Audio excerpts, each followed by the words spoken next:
boys and girls. We're back again, and today I want to talk to you about my favorite horror movie, slasher movie, Halloween from 1978 by John Carpenter. The thing is, I'm doing this review. This is being reviewed a dozen times. It's a fairly well known fan movie, yeah, big fan base. Um, you know the synopsis. Michael Myers escapes and goes to Haddonfield, stalks a bunch of girls, and tries to kill them. In my opinion, there's already a sister-brother angle in there because he waited until Laurie Strode was 17, as old as Judith Myers was, who he killed in the beginning as a young kid.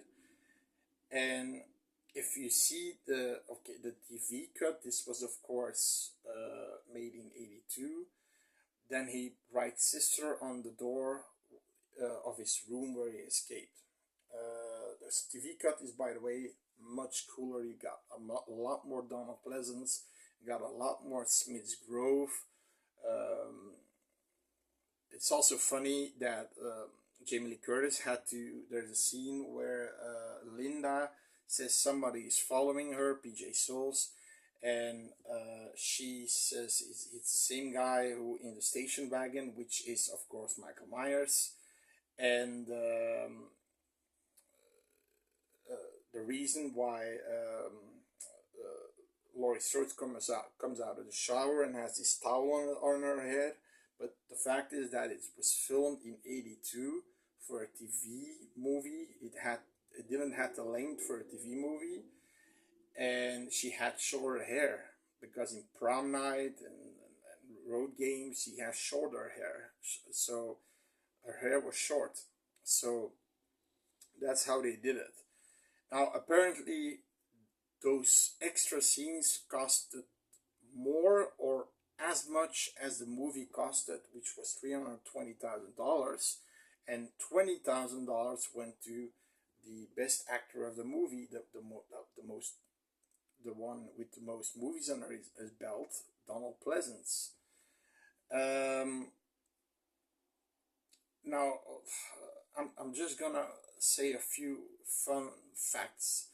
Apparently, Donald Pleasance wasn't the first choice. Peter Cushing was the first choice from Star Wars. Grand Moff Tarkin, you can fire when ready. Remember him? He was like, this movie for me. That's I'm too better of an actor to be in this sort of popcorn movie. So he's kind of being a dick. Then and now I'm thinking and I'm blanking out of the name. The guy he plays in Lord of the Rings. He was Dracula in a lot of movie. Christopher, I think, or Jesus Christ, that I can't remember his name.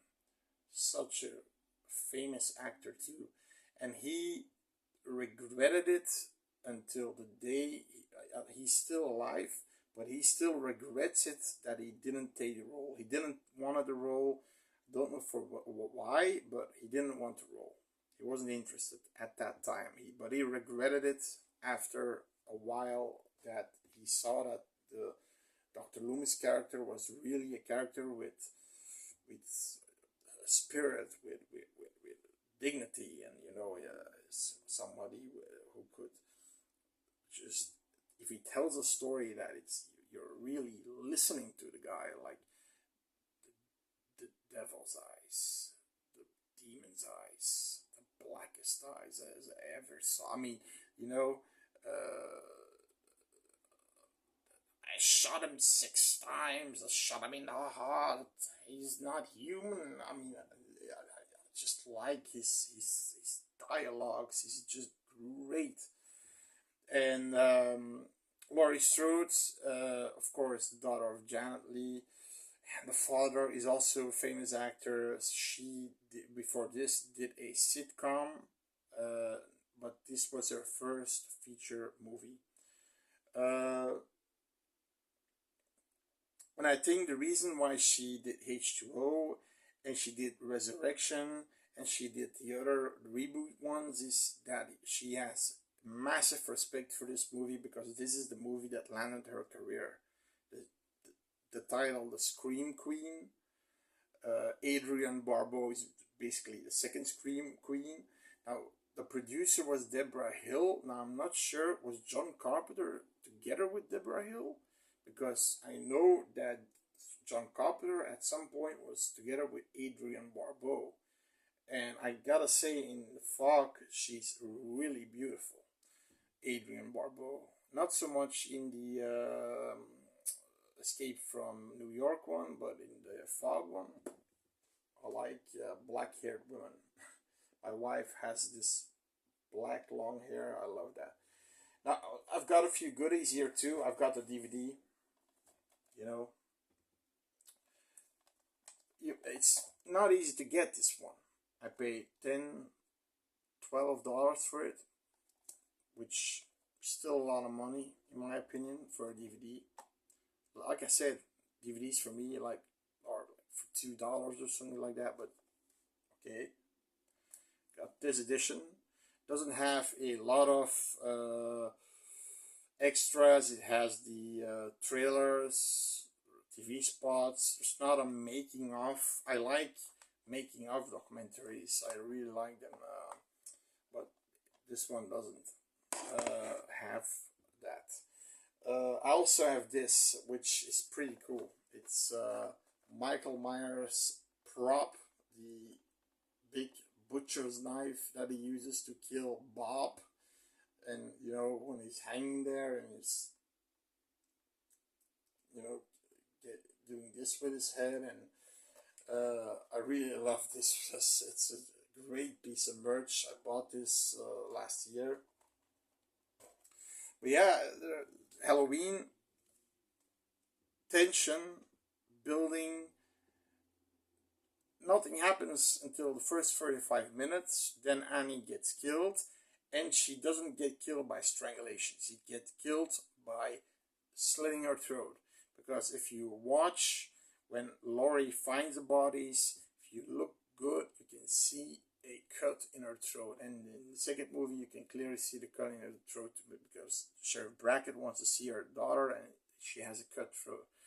So, but the movie has almost no blood. The only blood that we actually see, is the mechanic, where he gets his clothes from.